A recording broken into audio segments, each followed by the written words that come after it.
In a world where performance is praised louder than perception, the quietest minds are often the most dangerous. You've probably noticed it, how the loudest voices in the room rarely say anything worth remembering, how those who truly see don't need to be seen. While others race to prove how much they know, you sit back, not because you're unsure, but because you already understand more than you're letting on. And that's the paradox of real intelligence. It's rarely loud, never desperate, and always watching.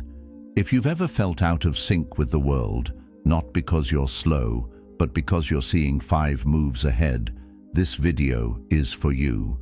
If you've learned to value silence over noise, clarity over chaos, and observation over reaction, you're not behind, you're ahead, you're not lost. You're simply tuned to a frequency most people haven't even discovered yet. If that resonates with you, consider subscribing as a quiet commitment to yourself, to think deeper, live wiser, and walk the path most refuse to see. 1. You stay silent. When everyone's talking nonsense, there's something unsettling about walking into a room where everyone's talking, yet no one is actually saying anything. You've seen it happen, people arguing over things they barely understand, tossing around opinions as if they were facts, rushing to speak just to avoid the discomfort of silence. And while all of that is going on, you just sit there, quiet. Not because you don't have anything to say, but because you're already 10 steps ahead.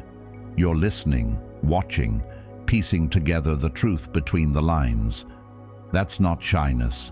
That's discipline. That's what Epictetus meant when he said, "We have 2 ears and 1 mouth so that we can listen twice as much as we speak." You don't feel the need to fill every space with sound because your attention is doing more than their words ever could. You understand that real power doesn't need to be announced. It's felt. You see, in a world where everyone's racing to be heard, silence becomes rare, and rare things become valuable. Most people fear silence because it forces them to confront their own thoughts. But for you, silence is home. It's where clarity lives. You don't talk just to be included or to prove something. You speak when there's something worth saying, and when you do, people listen, not because you're loud, but because your words have weight. You've removed the fluff. You don't speak to impress, you speak to impact. There's a calm in your presence that throws people off, and it should, because you're not reacting to the noise. They are. You're not trying to win the room. You're reading it. It's not that you don't have strong opinions. You do. You've just learned that sharing them carelessly often invites chaos, not clarity. You've watched others trip over their own need to be seen, exposing too much, too soon, to the wrong people. Meanwhile, you stay reserved, not guarded, but intentional. Your silence isn't an absence, it's a strategy. You don't interrupt others to assert dominance. You let them run in circles while you sit still, absorbing what they miss. You've realized that people will tell you everything you need to know if you let them speak long enough. The ones who brag the most often have the least to show. The ones who need to prove their intelligence are the most insecure. And the ones who talk too much, they always reveal more than they intend to. Marcus Aurelius once wrote, "If it is not right, do not do it. If it is not true, do not say it."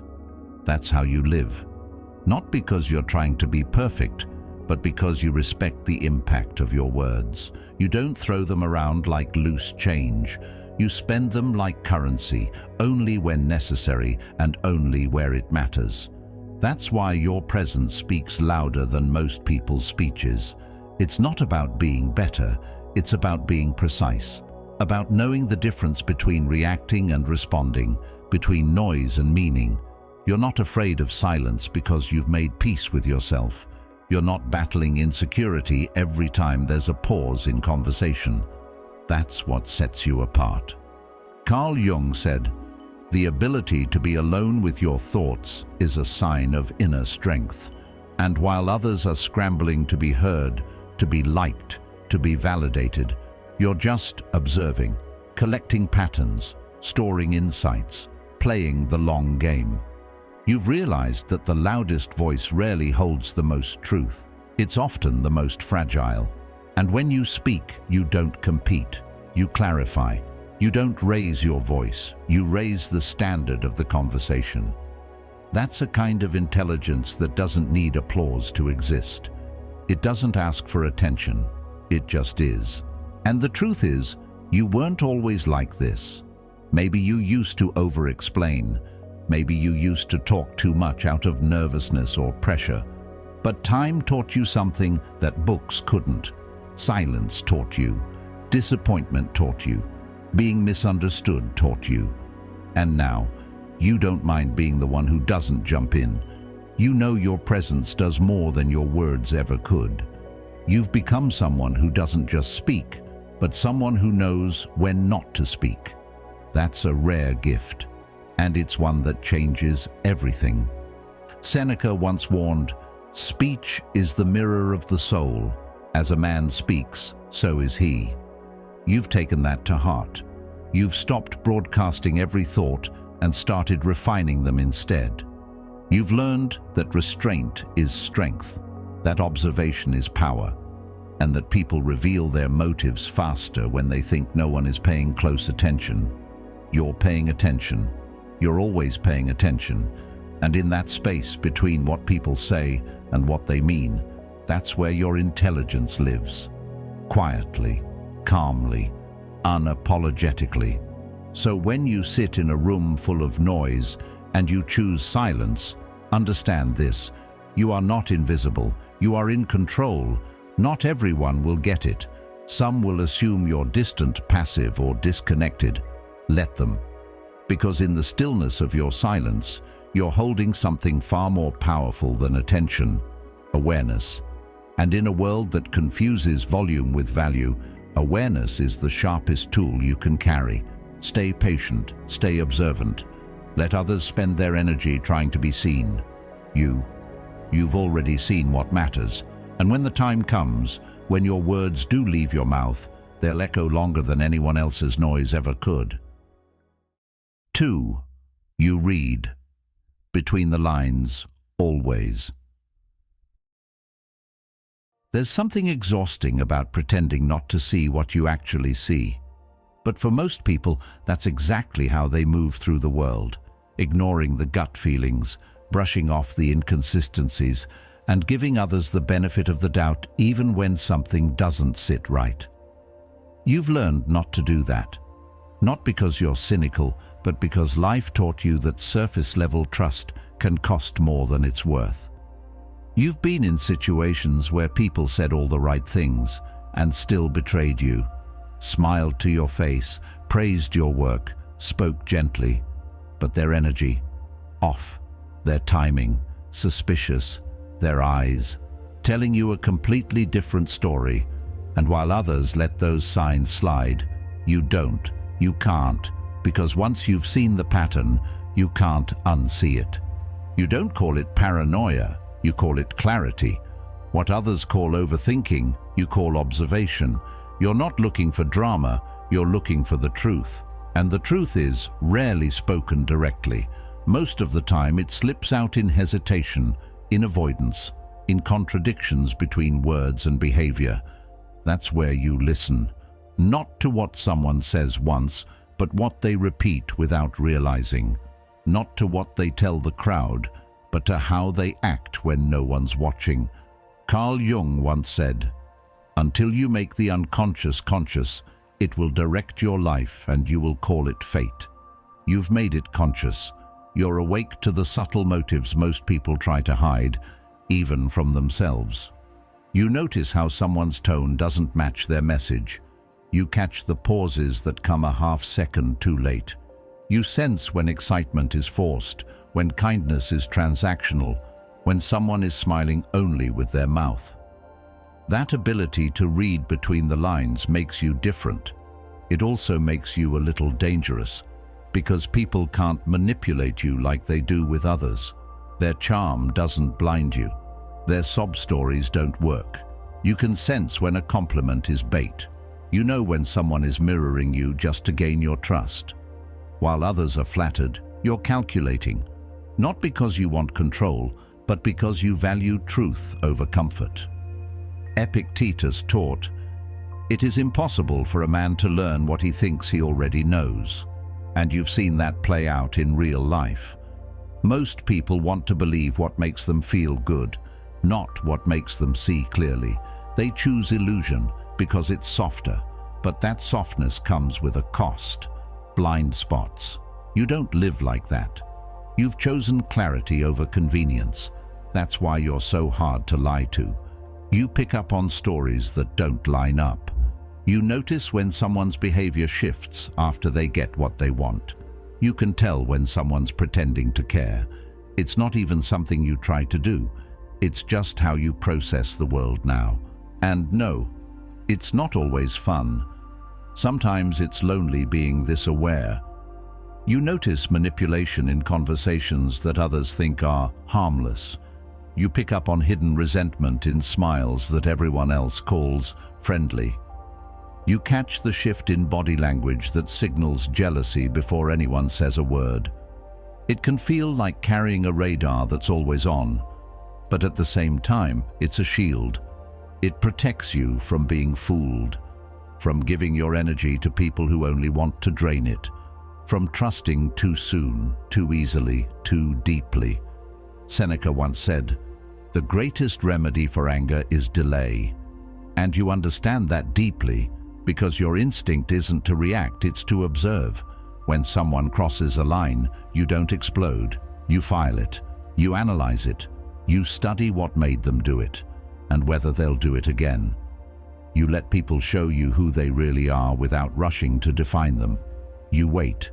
You watch. And when it becomes clear that their intentions are off, you step back, not dramatically, but deliberately. You don't need to expose them publicly. You just stop giving them access. That quiet boundary is something most people never see coming. You also don't romanticize people. You don't fall for potential. You pay attention to patterns. If someone shows you inconsistency, you believe them. If they say all the right things but live the opposite, you believe their actions. And when you feel that something is off, you trust that instinct. Not because you want to assume the worst, but because your life has proven it right too many times to ignore. Socrates said, "The unexamined life is not worth living." You've turned that inward and outward. You examine people, not to judge, but to understand. And in understanding, you've become unshakable. The truth is, this level of perception isn't something most people are ready for. They want to be seen, but only the version of themselves they carefully curate. They want acceptance, not reflection. But when they're around you, they feel something different. They feel exposed, not because you're judging them, but because your presence mirrors back what they're trying to hide. And that's not always welcomed. You might be called intense, distant, hard to read. But that's just what it looks like when someone refuses to play the surface-level game. Marcus Aurelius reminded us, "Never esteem anything as of advantage to you that will make you break your word or lose your self-respect." And that includes pretending not to notice what's right in front of you. You've made a commitment to truth, even when it's uncomfortable, even when it isolates you, even when it hurts, because nothing is more dangerous than self-deception, and nothing is more powerful than seeing clearly. So yes, you read between the lines, not because you're suspicious, but because you're awake. You've trained your mind to ask, what's behind that smile? What's the motive under those words? What's not being said here? And in asking, you protect yourself, you guide your choices, you avoid traps that others walk straight into. You don't do this because you're cold. You do it because you've seen what happens when you don't. And now you live differently, you listen deeper, you speak less, and you see everything. 3. Your curiosity isn't just cute, it's strategic. Some people scroll through life passively, just taking things as they are, rarely stopping to ask why. Why does this work? Why does that fail? Why did that person say what they said? And why did it bother me more than it should have? But not you. You don't just accept what's given, you take it apart. You question everything. You look under the hood. You watch a video, and you're not just entertained. You're studying the pacing, the hook, the editing choices. You hear a compliment, and you don't just smile. You ask what prompted it, what's behind it, where it's going. That kind of mind doesn't rest. It digs, it dissects, and it turns curiosity into clarity. This isn't about being clever. This is about being intentional. You're not curious for fun. You're curious because you want to understand. You want to know the rules of the game, not so you can follow them blindly, but so you can break them wisely. You study patterns. You reverse engineer success. You look at outcomes and trace them back to their origin, not because you want to copy others, but because you want to build your own system that works even better. And that's rare. Carl Jung once said, "Your vision will become clear only when you can look into your own heart." Who looks outside dreams. Who looks inside awakes. But you do both. You observe the outside world obsessively, its rhythms, its loopholes, its incentives, and then you filter it through your own internal compass. That's how you stay ahead without losing yourself. People often mistake your intensity for being over-analytical. But what they don't understand is that your curiosity isn't chaotic. It's strategic. You don't ask random questions. You ask the right ones. Questions that open doors. Questions that expose weak spots. Questions that lead to leverage. You want to know how influence works, how attention moves, how systems fail, not just because it's interesting, but because it tells you where to aim your energy. It tells you what to avoid. It tells you what to build next. And while others chase shortcuts, you're busy studying the entire map, because you know the fastest route isn't always the safest one. Seneca wrote, "If a man knows not to which port he sails, no wind is favorable." That's the difference between shallow curiosity and yours. You're not just drifting through ideas, you're navigating toward mastery. Your curiosity gives you direction. It teaches you how to see. Most people live on autopilot. They consume, they react, they forget. But not you. You're documenting in your head. You're making mental models, testing scenarios, adjusting your thinking in real time. You don't read for entertainment. You read for strategy. You're not watching to kill time. You're watching to decode something. And because of that, you're always learning, even when no one notices. And this kind of mind can be exhausting, can't it? Sometimes you wish you could shut it off, to just enjoy something without needing to analyze it. But it's not in your wiring. You've trained your brain to be alive. And the reward? You see things others miss. You catch opportunities before they become trends. You understand people before they understand themselves. You spot problems before they explode. That's not luck. That's the payoff of a mind that refuses to stay still. Epictetus reminded us, "Only the educated are free." And what he meant wasn't just about schools or degrees. He meant that true education, real self-education, frees you from dependency. When you're curious, relentlessly and intentionally, you no longer wait for someone else to give you the answers. You go find them. You build your own frameworks. You create your own advantages. You become your own teacher. That's real freedom. And it's what separates the observer from the player, and the player from the architect. You also understand something deeper. Everything connects. What seems random today might be the missing puzzle piece tomorrow. That's why you pay attention to things others overlook. A strange comment, a failed project, an old idea that suddenly makes sense in a new context. You collect it all. And then one day it clicks. The questions you asked 2 years ago, they fuel the answers you're living now. That's how you move, like a strategist, like someone who's not here to just survive, but to reshape the space they walk through. Marcus Aurelius said, "Look well into thyself. There is a source of strength which will always spring up if thou wilt always look." And that's what your curiosity gives you, inner strength. Because while most people wait to be taught, you teach yourself. You don't need permission to grow. You don't need a roadmap. You ask questions until the path reveals itself. You don't stop when things get confusing. You dig deeper, and that makes your mind sharp, adaptive, and hard to replicate. You're also not easily fooled by surface-level trends. You ask, who benefits from this message? What's the incentive behind this system? What am I not being shown? And in doing so, you stay grounded while everyone else is swept away.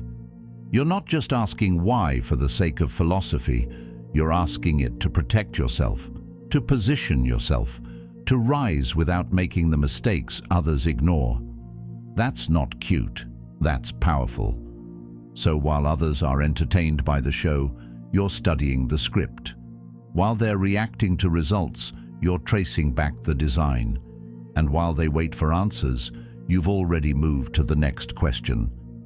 That's what makes your curiosity a weapon, not a distraction. You're not just curious, you're calibrated, focused, awake. And the world doesn't quite know what to do with someone like that. Someone who refuses to accept anything at face value. Someone who always wants to know more, and then use that knowledge to move differently. That's the kind of mind that bends reality, not by force but by understanding. And that's exactly who you are.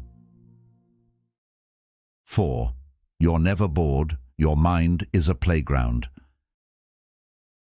Have you ever just sat quietly in a room with nothing but your thoughts and felt perfectly fine? Not anxious, not fidgety, not desperate to fill the silence with noise or distraction, but calm, present, and even energized by it. If you have, you already know how rare that is. Most people panic in stillness. They reach for their phones, scroll endlessly, or jump from one stimulation to the next. But you're different. Your mind doesn't need to be entertained by the outside world because it's already alive on the inside. You can sit still and create entire experiences in your imagination. You can reflect, visualize, replay, and analyze without ever leaving your chair. And that's not just some quirky trait, it's a form of quiet brilliance. Your ability to be alone with your thoughts is a kind of mental strength most people never develop. And it's not because you were born this way, it's because you trained it. Slowly, over time, you stopped needing constant input. You realized that your mind, when left uninterrupted, could offer more creativity, more insight, and more clarity than any app or video ever could. Carl Jung once said, "Solitude is for me a fount of healing which makes my life worth living." That hits different when you've actually felt it. You don't fear being alone, you welcome it. Because in solitude, your thoughts expand instead of shrinking. They sharpen, they connect, and they start to shape the person you're becoming. This doesn't mean you're constantly daydreaming or lost in thought. What it means is that your mind has stamina. You can focus on a single idea for a long stretch of time. You can break it apart, look at it from different angles, and reconstruct it with more precision. That kind of mental endurance isn't common. Most people burn out just trying to think deeply for more than 5 minutes. But you thrive in that space.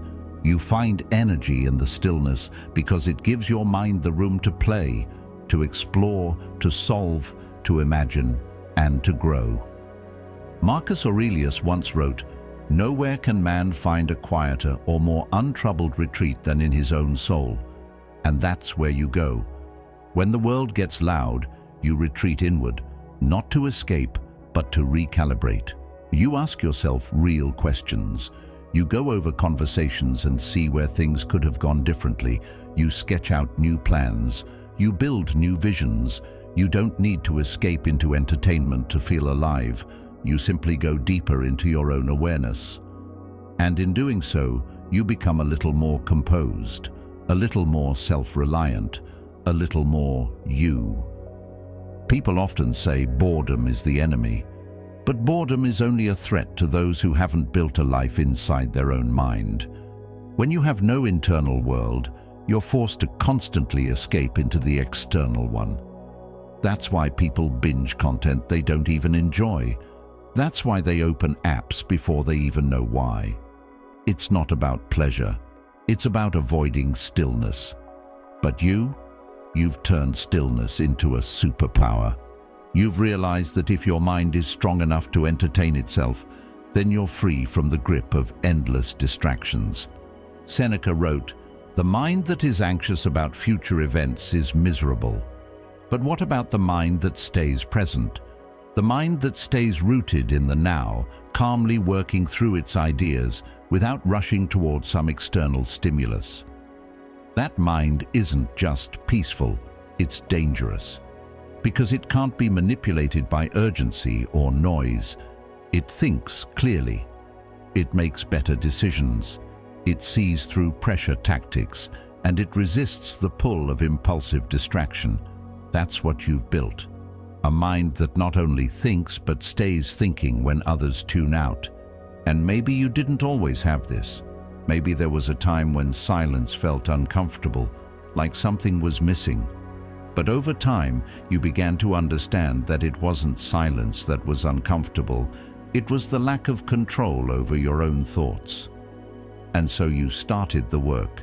You began noticing patterns, training your focus, allowing your imagination to stretch. You turned reflection into a habit, and now you don't just pass the time, you shape it. While others wait for something interesting to happen, you create something interesting within yourself. Aristotle said, "The energy of the mind is the essence of life." That rings true in every way. When your mind is alive, everything changes. You see more, you feel more, you connect more dots. You don't rely on the world to keep you stimulated. You become the source of your own engagement. That's freedom. Not the kind that's flashy or loud, but the kind that builds real confidence. Quiet confidence. The kind that comes from knowing that even in complete stillness, you are never empty. You are always enough. And that kind of presence is rare today. We live in a world built to scatter our attention. Every second, there's a new notification, a new alert, a new, "You should look at this." But the fact that you can resist all of that and sit with your thoughts, that's not just powerful, that's revolutionary. It means you're not controlled by the system, you're observing it. It means you're not reactive, you're intentional. It means you're not lost in distraction, you're present with purpose. So the next time someone wonders how you stay so calm, so composed, so steady, it's because you've made your mind your home. And homes like that don't crumble under pressure. They don't need noise to feel alive. They don't need chaos to feel relevant. They grow stronger in silence. They sharpen in solitude. And they evolve, not through external validation, but through internal transformation. You're not just someone who can handle boredom, you're someone who rarely even feels it, because your mind is always working, always exploring, always deepening, and that's not just a personality trait, that's a sign of mastery in motion. Keep nurturing that, because in a world that's constantly trying to pull your focus outward, your ability to turn inward is your greatest source of power. 5. You don't brag, you just move in silence. Some people walk into a room and immediately try to take it over. They talk louder, they name drop, they repeat facts they half remember from books just to look impressive. But then there's you. You sit back, you let others speak, you let them fill the space with noise. And while they're busy trying to be seen, you're seeing everything. It's not that you don't have something to say, it's that you've learned to say it when it matters. That kind of control doesn't come from insecurity or fear. It comes from power. A quiet kind, a disciplined kind. You've figured out that proving your intelligence is one of the fastest ways to lose your power. Once you try to convince people you're smart, you've already given them too much. You've handed over your energy. You've made your value dependent on their recognition. That's not your game. You don't want to be known. You want to be effective. And the most effective people? They don't broadcast their every move. They just make moves and let the results do the talking. Seneca once wrote, "It is not the man who has too little, but the man who craves more that is poor." And craving recognition is one of the most subtle forms of poverty. When you need others to validate you, you become a prisoner to their opinion. But you've trained yourself to let go of that. You've stopped needing to impress. You've stopped correcting people just to feel smarter. You've stopped chasing applause. And in that silence, you've become more powerful than you ever were when you were trying to be seen. You don't correct people mid-sentence to show what you know. You don't flaunt your resume or your achievements. You don't post every win. You let people think you're simple until they realize, too late, that you've already moved ahead of them. That's not deception. That's strategy. You've accepted that being underestimated is a gift. Carl Jung said, "The most dangerous things are not those that shout, but those that whisper." And that's exactly how you operate. Low volume, high impact. You've outgrown the need to shine in every room. You've realized that not every room deserves to see your light. There's strength in restraint. There's wisdom in holding back. And the truth is, those who talk the most often act the least. Those who need constant attention are usually running from something inside. But you've made peace with yourself. You don't need the spotlight to feel important. You know who you are even when no one's watching. Epictetus taught, if you want to improve, be content to be thought foolish and stupid. That might sound harsh, but it speaks directly to your path. You're not afraid to be misjudged in the short term. You know that the long game always belongs to the one who plays it with patience. You don't explain your vision. You don't defend your silence. You don't chase people's understanding, because you've learned that silence can't be misquoted, and strategy works better when no one sees it coming. And the thing is, this kind of mindset doesn't happen overnight. Maybe you used to speak up more.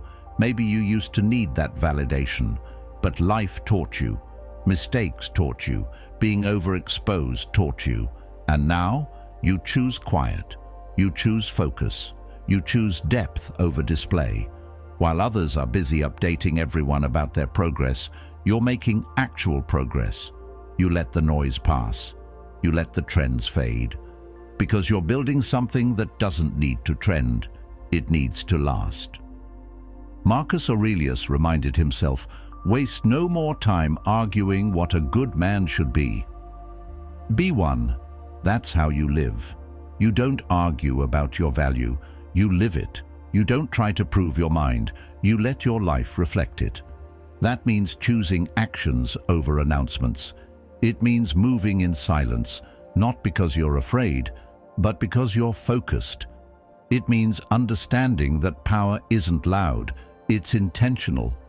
Your calmness is not indifference, it's calculation. Your quietness is not weakness, it's control. You're not passive, you're precise. And while others confuse noise with relevance, you stay grounded. You understand something they don't, that if everyone sees your next move, it can be blocked.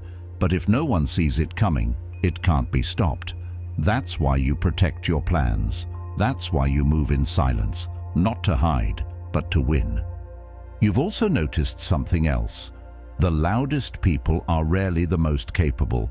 They need noise to distract from the lack of substance. You don't. You've built your substance in solitude, in thought, in discipline. You've spent your time refining your craft instead of broadcasting your intentions. You've created a system that doesn't rely on praise.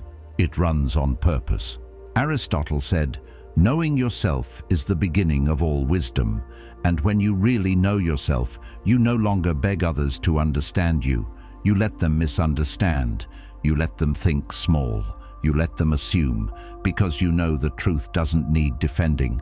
And in the end, the same people who underestimated you will wish they had paid more attention. But by then, you'll be too far ahead for them to catch up. So, no, you don't brag. You don't flex. You don't shout your plans from the rooftops. You move in silence, not because you're hiding, because you're focused, not because you're timid, because you're powerful. And the people who really get it, they feel your presence even when you don't say a word. Because intelligence doesn't have to announce itself. It just moves, quietly, sharply, unstoppably.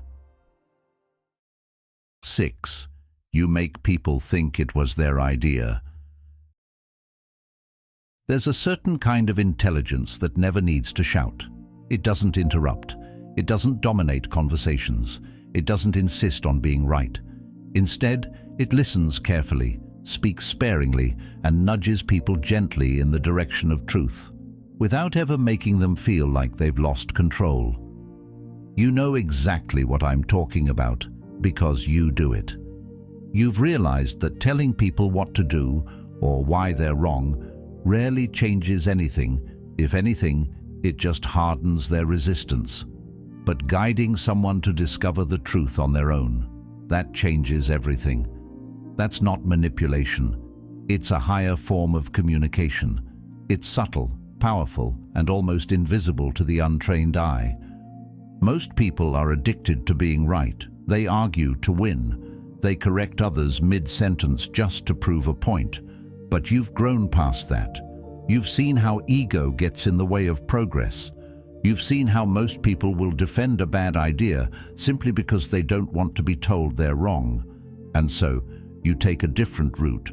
You ask better questions. Instead of debating, you plant seeds. You lead the conversation in a way that gives the other person space to think, to really think, and come to their own conclusion. Carl Jung once said, "Thinking is difficult. That's why most people judge."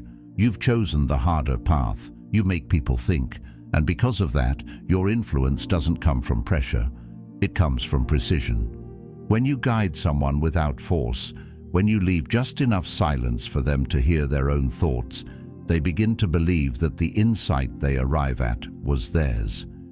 And that's the beauty of what you do. You don't need the credit. You just care about the impact. You don't care if your name is attached to the solution. You care that the solution works. That's what sets you apart. You've probably experienced this in conversations with friends, colleagues, or even strangers. Someone's struggling with a decision, stuck in a loop.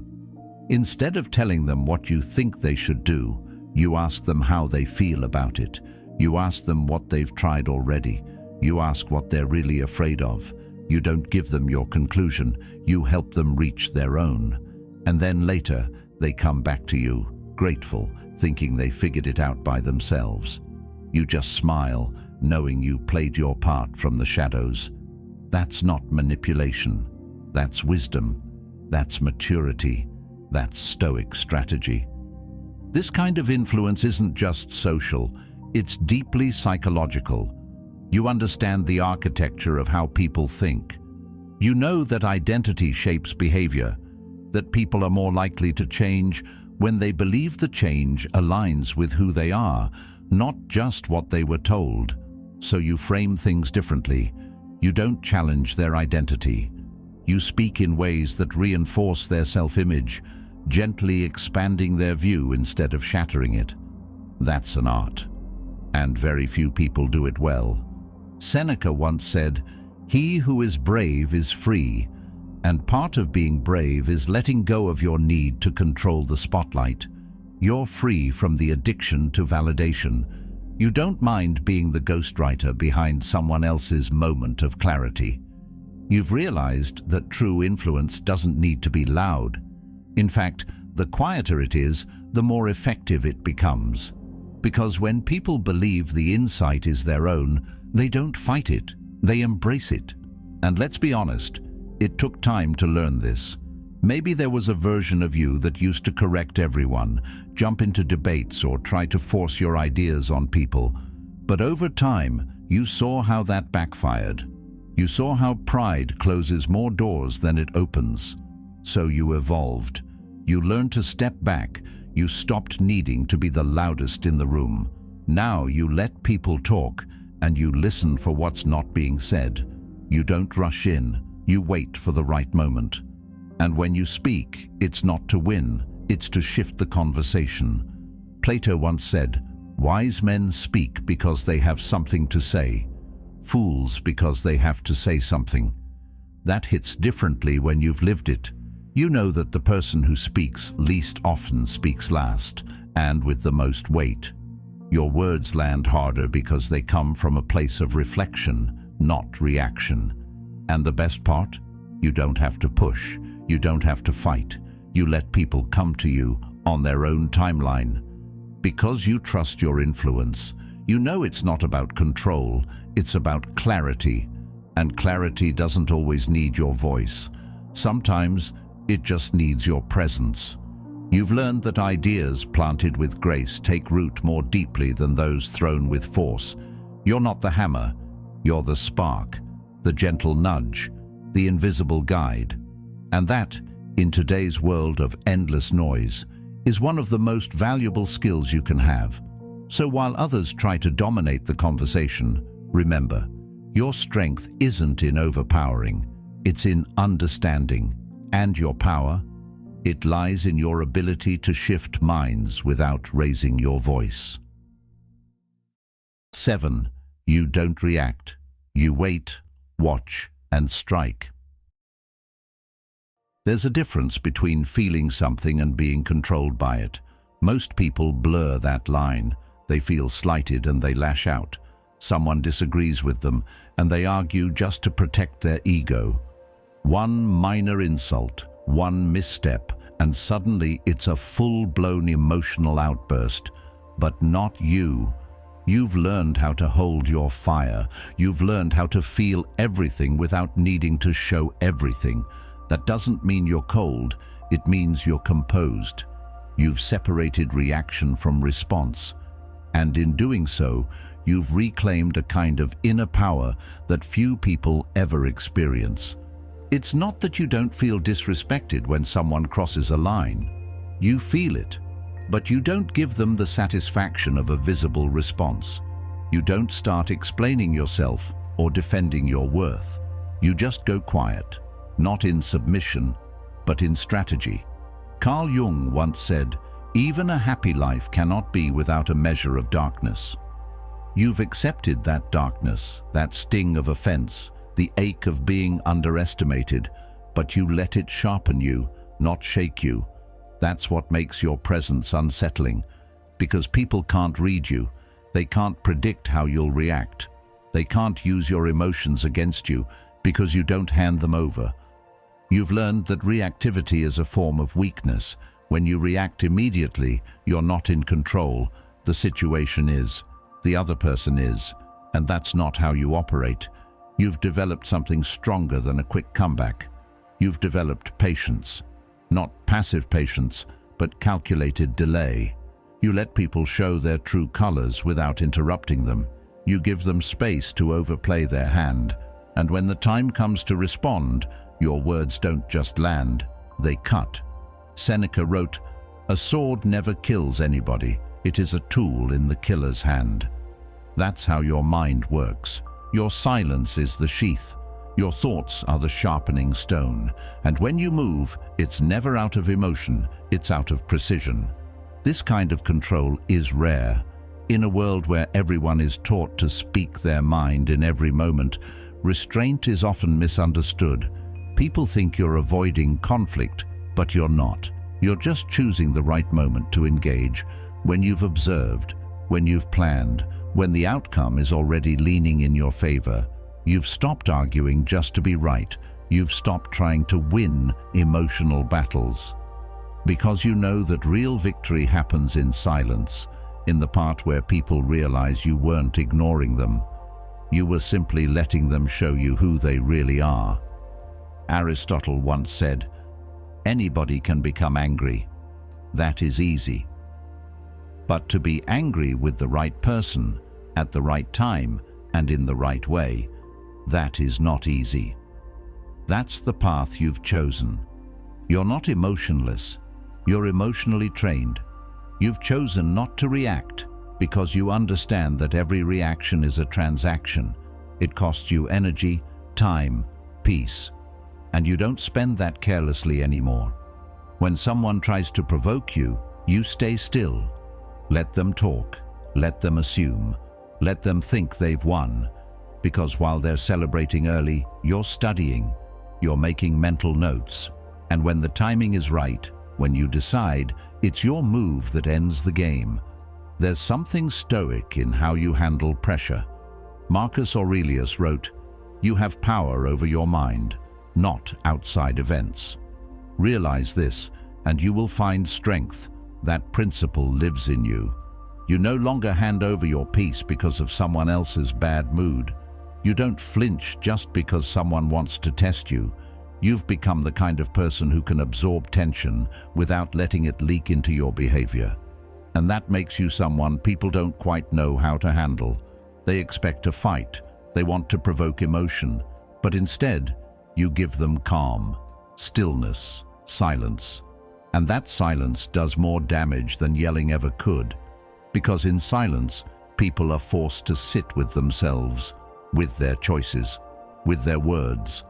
And often, that discomfort reveals more than any argument would.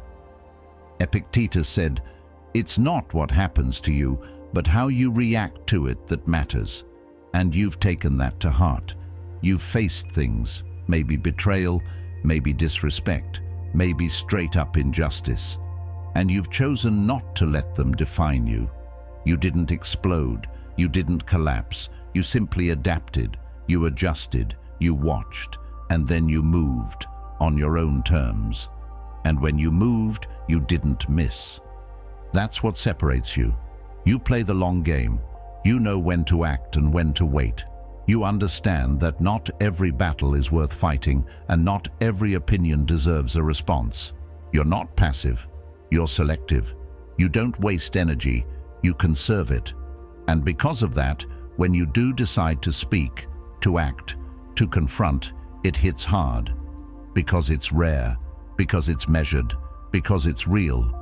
Most people never develop this level of control. They live on edge. One wrong word, and they explode. One inconvenience, and they spiral. But you've built something different. You've created emotional distance between what happens and how you respond. You've trained your mind to pause, to reflect, to act from a place of strength, not survival. And that's not just emotional maturity, it's power. So yes, you wait, you watch, you let others exhaust themselves while you remain still, and then, when the dust settles and the noise fades, you step forward, quietly, sharply, decisively. That's not revenge. That's discipline. That's self-mastery. That's what makes your presence unforgettable. Not because you speak often, but because when you do, it means something. You've chosen a path that's harder, but higher. You've chosen to stay composed when it would be easier to react. You've chosen to hold your power rather than waste it. And in that choice, you've become someone who doesn't just survive pressure. You shape it. You mold it into growth, into clarity, into timing.